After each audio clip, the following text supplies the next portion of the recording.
Hi friends, कैसे आप देख रहे हैं जेडी एजुकेशन यूट्यूब चैनल। आपका स्वागत है।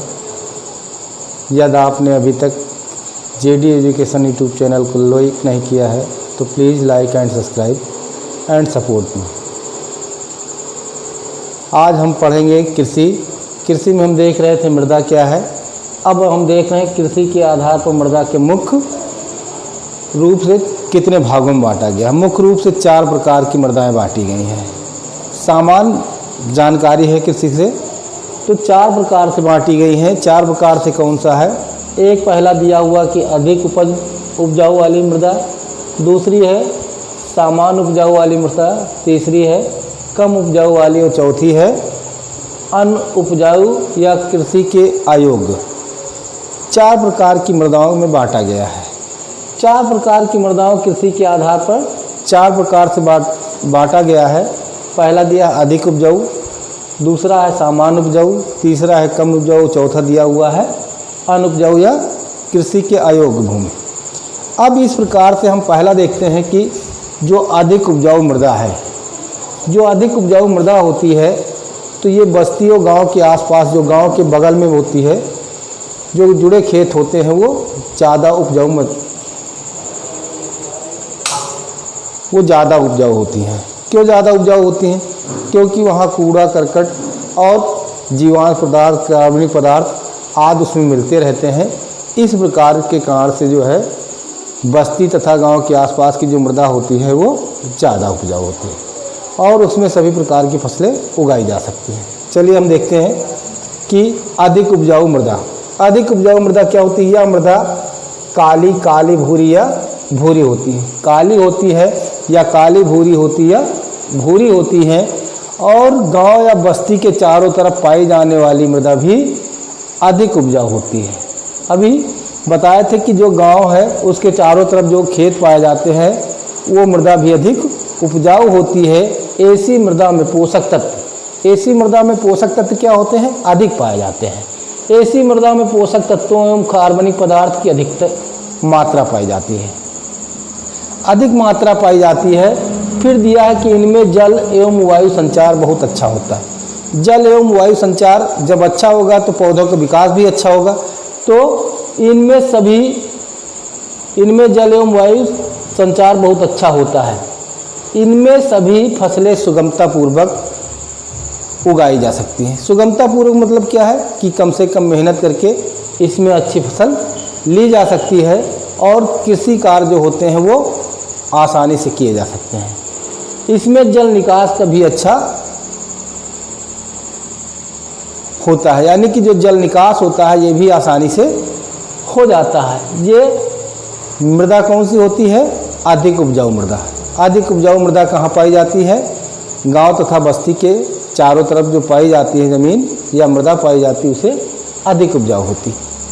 फिर आता है सामान्य उपजाऊ। सामान्य उपजाऊ में क्या है?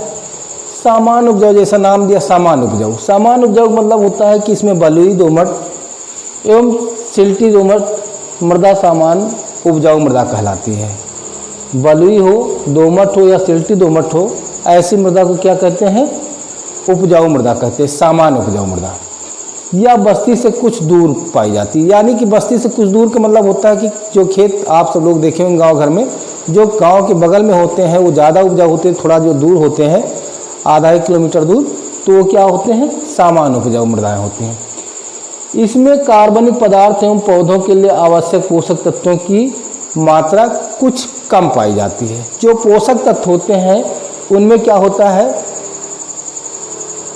कम पाई जाती है। जो पोषक तत्व होते हैं उनमें मात्रा क्या होती है? कुछ कम पाई जाती है। ऐसी मृदा में उर्वरा शक्ति, जल धारण क्षमता तथा वायु का संचार समान होता है, यानी कि इसमें जल धारण क्षमता भी समान होती है, वायु का संचार भी समान होता है और वायु संचार समान होता है। ऐसी मृदा में कार्बनिक खादों एवं उर्वरकों का प्रयोग से अच्छी फसल पैदा की जा सकती है। यानी कि अगर इस प्रकार की जो समान उपजाऊ मृदा होती है इसमें हम कृषि कर्षण करके तथा जीवाणु तथा कार्बनिक पदार्थों तथा उर्वरकों को और सिंचाई की अच्छी व्यवस्था करके हम अच्छी उपज प्राप्त कर सकते हैं। फिर इसके बाद आता है कम उपजाऊ मृदाएं। कम उपजाऊ मृदाएं क्या होती हैं? ऐसी मृदाएं जिसमें कम क्या होंगी, ये ऐसी मृदाएं होंगी जो गांव से दूर या ढालों या निचले भागों में पाई जाती है, जिसे हम सब लोग कहते हैं कि ताल पे है या कहीं दूर पे है या खाली जगह पे है या ढलान पे है। ऐसी मृदाओं को क्या कहते हैं? जो गांव से दूर पाई जाती हैं। जो मृदाएं गांव से दूर या ढालों या निचले भागों में ऊबड़ खाबड़ स्थानों में पाई जाती हैं, वे कम उपजाऊ मृदा के अंतर्गत आती हैं। कम उपजाऊ मृदा के अंतर्गत आती हैं। फिर इसके बाद आता है कि बलुई, कंकरीली, रेतीली, लाल, पीली आदि मृदाएं इसके अंतर्गत आती हैं। इसमें जो मृदाएं होती हैं कंकरीली भी हो सकती है, बलुई भी हो सकती है और रेतीली भी हो सकती है। लाल, पीली आदि मृदाएं इसके अंतर्गत आती हैं। इन मृदाओं में पानी न रुकने के कारण, यानी कि ऐसी मृदाएं क्या होंगी? ढालू होंगी या बहुत ज़्यादा पानी भर जाएगा। रुकने के कारण पौधों के लिए सभी पोषक तत्व मृदा के नीचे चले जाते हैं। क्या होते हैं? नीचे चले जाते हैं। पानी और हवा का संचार कम अथवा न होने के कारण, यानी कि जो पानी का संचार है, हवा का संचार है, वो कम होता है या न होने के कारण पौधों की जड़ों की क्या होती है? वृद्धि ठीक से नहीं हो पाती, विकास यानी ग्रोथ नहीं हो पाता है, विकास अच्छा नहीं होता है। इस प्रकार की मृदा को क्या करते हैं? समुचित प्रबंध करके। समुचित प्रबंध का मतलब क्या है? समतल किया जाए, अच्छी सिंचाई की व्यवस्था किया जाए, खाद और उर्वरकों का प्रयोग किया जाए। ऐसे प्रबंध करके क्या किया जा सकता है? कम उपजाऊ मृदा में हम फसल उगा सकते हैं। फिर इसके बाद आता है अनुपजाऊ या कृषि के अयोग्य भूमि। अनुपजाऊ या कृषि के अयोग्य भूमि कौन सी होंगी? ऐसी मृदाएं आप अपने गांव घर के आसपास देखे होंगे कि ऐसी मृदाएं क्या होती हैं? या तो बहुत ऊबड़ खाबड़ होता है, या उसरीली भूमि होती है, या जंगली भूमि होती है, या ऐसे भूमि होते हैं जहाँ बंजर या जल यानी पानी ज़्यादा देर रुका रहता है। तो ऐसी भूमि को क्या कहते हैं? अनुपजाऊ या कृषि के अयोग्य भूमि कहते हैं। इस वर्ग के अंतर्गत ऊबड़ खाबड़, ऊसर, बंजर, जलमग्न मृदाएं आती हैं। इनमें फसलें नहीं उगाई जा सकती। हम आप जानते, जब कंकरीली होंगी, ऊबड़ खाबड़ होगा या पानी भरा होगा, तो ऐसी मृदाओं में क्या करेंगे? फसलें नहीं उगा सकते हैं। विशेष प्रबंध, यानी कि कुछ भूमि का हम प्रयोग कर सकते हैं, लेकिन विशेष प्रबंध करना पड़ेगा एवं भूमि सुधार का प्रबंध करके कुछ पैदावार ली जा सकती है। इस प्रकार की मृदाएं कौन सा काम करेंगी भाई? चारागाह का प्रयोग किया जा सकता है। इस प्रकार की मृदाएं चारागाह के रूप में प्रयोग की जा सकती है। जहाँ जानवर और चराने का काम होता है उसे चारागाह कहते हैं। ऐसी मृदा में कुछ पौधे लगाए जा सकते हैं, जैसे शीशम है, नीम है, बबूल है आदि प्रकार के पौधे रोपे जा सकते हैं, लगाए जा सकते हैं, जो सर्वाइव करके बढ़ सकते हैं। अब आगे देखते हैं मृदा के ही बारे में कि अच्छी मृदा के क्या गुण होने चाहिए। जो अच्छी मृदा है उसके कौन कौन से लक्षण या गुण होने चाहिए जिससे उससे अच्छी मृदा मानी जाए। तो सबसे पहले हम देखते हैं कि अच्छी मृदा के गुण। अच्छी मृदा कौन सी गुण होने चाहिए? सबसे पहले दिया कि मृदा मुलायम एवं भुरभुरी होनी चाहिए। कैसी होनी चाहिए? मुलायम और भुरभुरी, यानी कि उसकी जुताई किया जाए, समतल किया जाए तो मुलायम हो और भुरभुरी हो। फिर उसके बाद दूसरा नंबर आता है मृदा में जैविक पदार्थ की मात्रा अधिक हो, यानी कि जो मिट्टी हो, मृदा हो, उसमें जैविक पदार्थ क्या हो? अच्छा हो, अधिक हो। फिर अगला आता है कि मृदा की जल धारण क्षमता अधिक हो, यानी कि जो मृदा हो, अच्छे मृदा के उसमें जल धारण क्षमता की क्या हो? अच्छे गुण होने चाहिए। फिर इसके बाद आता है कि मृदा में वायु संचार अच्छा हो। मृदा में वायु संचार का मतलब क्या है? कि वायु संचार का मतलब है कि जो मृदा हो, जो पेड़ पौधे उगे, उसमें हवा, जो वायु हो, आसानी से उसमें प्रवेश कर सके और निकल सके। इस प्रकार की मृदा होनी चाहिए। जल निकास का समुचित व्यवस्था होनी चाहिए, कि यानी कि जो भी मृदा हो, अच्छे मृदा, तो उसमें जल निकास की समुचित व्यवस्था होनी। ज़्यादा पानी हो जाए तो उसको बाहर निकालने की जो प्रक्रिया होती है उसे क्या कहते हैं? जल निकास कहते हैं। फिर इसके बाद आता है मृदा कैसी होनी चाहिए? समतल हो। मृदा कैसी होनी चाहिए? ऊबड़ खाबड़ नहीं होनी चाहिए। कैसी होनी चाहिए? समतल होनी चाहिए, बराबर होना चाहिए। मृदा क्षेत्र के चारों तरफ बड़े पेड़ पौधे नहीं होना चाहिए। बड़े पेड़ पौधे होने का मतलब क्या है? कि जब बड़े पेड़ पौधे होंगे तो पूर्ण रूप से प्रकाश नहीं होगा, पौधों की बढ़वार अच्छी नहीं होगी और उनके अंदर अच्छे से फूल नहीं खिलेंगे और उनका क्या होगा, अच्छे से बीज नहीं लगेंगे और जो उत्पादन होगा वो क्या हो जाएगा, कम हो जाएगा। फिर इसके बाद दिया कि पौधों के लिए आवश्यक पोषक तत्वों की मात्रा। आवश्यक पोषक तत्वों की मात्रा का मतलब क्या है कि ऐसी मृदा होनी चाहिए जिसमें आवश्यक पोषक तत्वों की मात्रा क्या हो, प्रचुर मात्रा में हो, पर्याप्त मात्रा में और संतुलित हो। संतुलित का मतलब क्या होता है, जो भी चीज़ ज़रूरत है, जितनी भी ज़रूरत हो उतनी मात्रा उसके अंदर मिलनी चाहिए। फिर आता है मृदा में कंकड़ पत्थर ना हो, यानी कि मृदा ऐसी होनी चाहिए जहाँ पर कंकड़ पत्थर ना हो। मृदा का रंग काला या भूरा हो। काला या भूरा का मतलब होता है कि उसमें जीवांश पदार्थ और कार्बनिक पदार्थ पर्याप्त मात्रा में उपलब्ध है।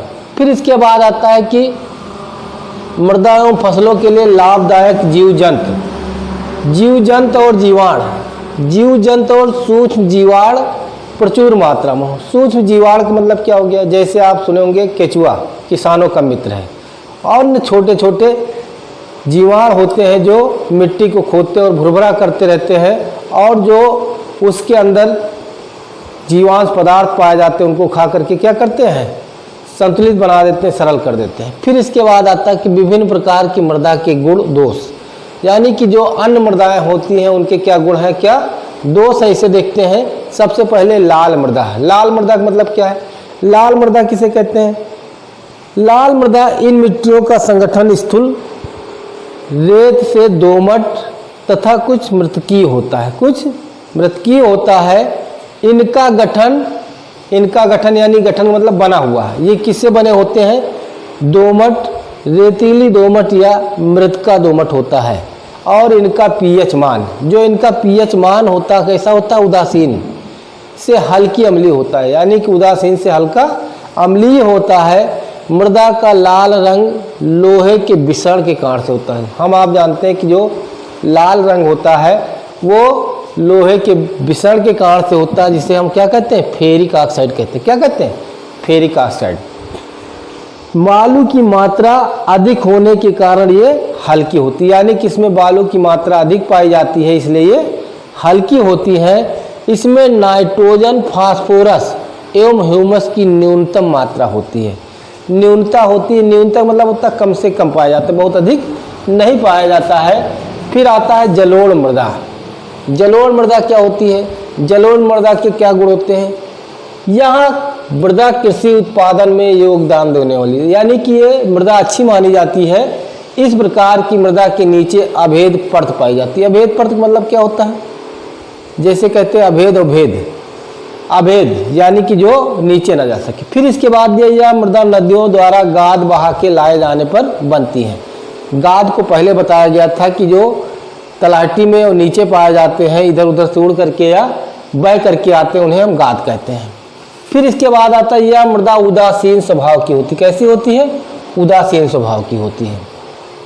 इस मृदा में नाइट्रोजन, फास्फोरस एवं कार्बनिक पदार्थ की न्यूनता होती है, यानी कि पाए जाते हैं लेकिन अल्प मात्रा में पाए जाते हैं, न्यून पाए जाते हैं। फिर आता है लेटराइट मृदा। लेटराइट मृदा कैसी होती है, यह मृदा अपक्षालित होती है।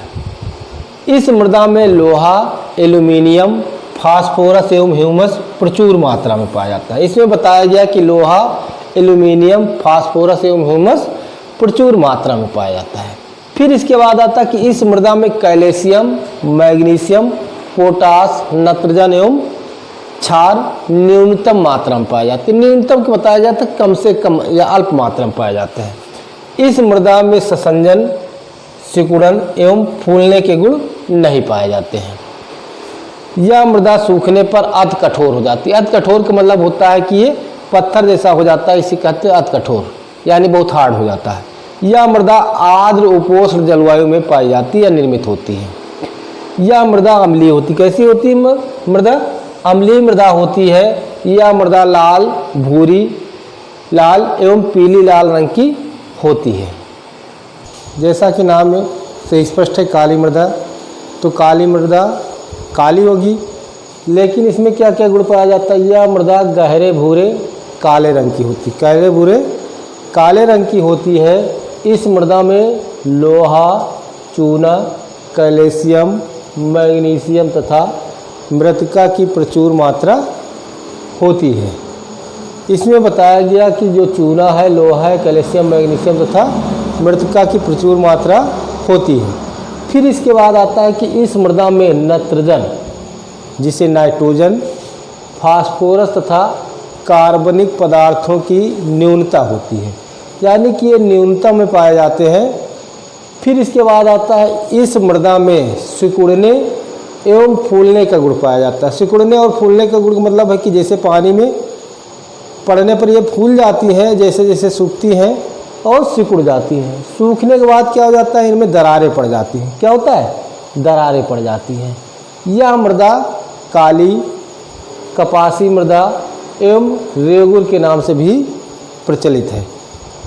काली मृदा में कपास की खेती सबसे अच्छी होती है, जो महाराष्ट्र में अधिक पाई जाती है। फिर इसके बाद हम देखते हैं उत्तर प्रदेश की प्रमुख मृदाएं। जो उत्तर प्रदेश है, यहाँ पर किस प्रकार की मृदाएं की प्रमुखता है, देखते हैं। भावर एवं तराई क्षेत्र की मृदाएं। भावर एवं तराई क्षेत्र की मृदाएं, ये मृदाएं हिमालयी, ये उत्तराखंड से होते हुए आपका इधर कुमाऊं से जितना है नेपाल बॉर्डर किनारे तक, ये पूरा किनारा, ये सब किस में आता है, भावर एवं तराई क्षेत्र में आता है। नदियों से भारी निक्षेपों से निर्मित होने के कारण इनमें कंकड़ पत्थर एवं बालू की अधिकता होती है। इसमें कंकड़ पत्थर पाया जाता है, बालू पाया जाता है, इनकी अधिकता होती है। ये मृदाएं उथली तथा इनकी जल धारण क्षमता क्या होती है, कम होती है। इनमें कौन सी फसलें ली जाती हैं, गन्ना और धान प्रमुखता से इसमें उगाई जाती हैं। गन्ना और धान प्रमुखता से उगाई जाती हैं। फिर इसके बाद आता है कि मध्य के मैदानी क्षेत्र। मध्य का मैदानी क्षेत्र जो होता है ये समतल है और यहाँ की मिट्टी मिक्स होती है, तो यहाँ पर मृदाएं जलोढ़, कछारी या भाट मृदाओं के नाम से भी जाना जाता है। और ये काप मिट्टी, कीचड़ एवं बालू से निर्मित होती है। किससे होती है, काप मिट्टी, कीचड़ एवं बालू से निर्मित होती है। फिर इसके बाद आता है ये मृदाएं बहुत गहरी तथा पूर्ण विकसित होती। बहुत गहरी और पूर्ण विकसित का मतलब क्या है कि हम आप जानते कोई चीज़ है बार बार लेयर की तरह चढ़ती चली जाती है, तो वही बताया गया बहुत गहरी तथा पूर्ण विकसित होती है। इनमें पोटास व चूने की प्रचुरता तथा फास्फोरस व नाइट्रोजन का अभाव रहता है। अब देखिए यहाँ पोटास और चूने की प्रचुरता होती है, लेकिन जो फास्फोरस और नाइट्रोजन पौधों के सबसे आवश्यक भोजन है या तत्व है, वो कम होते हैं। इन मृदाओं को पुनः दो भागों में बांटा गया है। कौन कौन से हैं, खादर या कछारी मृदाएं। खादर या कछारी मृदाएं कौन सी मृदाएं होती हैं, ये मृदाएं नवीन जलोढ़ मृदाएं कहलाती हैं। नवीन का मतलब होता है जो नई नई बनती हैं। ये हल्के भूरे रंग की छिद्रयुक्त महीन कणों वाली होती है, यानी कि इसमें छिद्र पाए जाते हैं। चूना, पोटास व मैग्नीशियम पर्याप्त मात्रा में पाया जाता है। चूना, पोटास और मैग्नीशियम क्या होता है, पर्याप्त मात्रा में पाए जाते हैं। फिर देखते हैं बांगर मृदाएं। बांगर मृदाएं क्या होती है, ये पुरानी जलोढ़ मृदाएं हैं। पुरानी मतलब ये बहुत पहले की बनी हुई हैं, उन्हें हम क्या कहते हैं, पुरानी जलोढ़ मृदाएं। ये परिपक्व तथा अधिक गहरी होती हैं। नाइट्रोजन व फास्फोरस की कमी होती है। नाइट्रोजन व फास्फोरस की कमी इस मृदा में भी पाई जाती है, यानी कि बांगर मृदा में। ये मृदाएं लवणी व क्षारीय स्वभाव की होती हैं। किसकी होती हैं, लवणी व क्षारीय स्वभाव की होती हैं या पाई जाती हैं। दक्षिण के पहाड़ी पठारी क्षेत्र का भाग। इस प्रकार की जो मृदाएं होती हैं, कौन सी मृदाएं हैं, ये मृदा चट्टानों के अपक्षय से निर्मित होती है। अपक्षय मतलब क्या होता है, टूट फूट से, बार बार टूटने से जो अपक्षय होता है उसके द्वारा जो निर्मित होती है उन्हें अपक्षय निर्मित मृदाएं कहते हैं। ये कहाँ पाई जाती है, बुंदेलखंड का क्षेत्र। बुंदेलखंड मतलब क्या, झांसी की एरिया जो ललितपुर झांसी, वहाँ के क्षेत्रों में ये बहुलता से पाई जाती है। ये लाल, परवा, मार, राकर तथा भोटा प्रकार की होती हैं। इस प्रकार से हमने देखा कि मृदाएं कौन कौन सी हैं, मृदाओं के कौन कौन से गुण पाए जाते हैं और कौन कौन सी मृदाओं में कौन से गुण हैं। उत्तर प्रदेश की प्रमुख मृदाएं कौन कौन सी हैं, इस प्रकार से हमारा लेक्चर आज यहाँ समाप्त होता है। नेक्स्ट लेक्चर में फिर मिलते हैं, तब तक के लिए धन्यवाद, जय हिंद।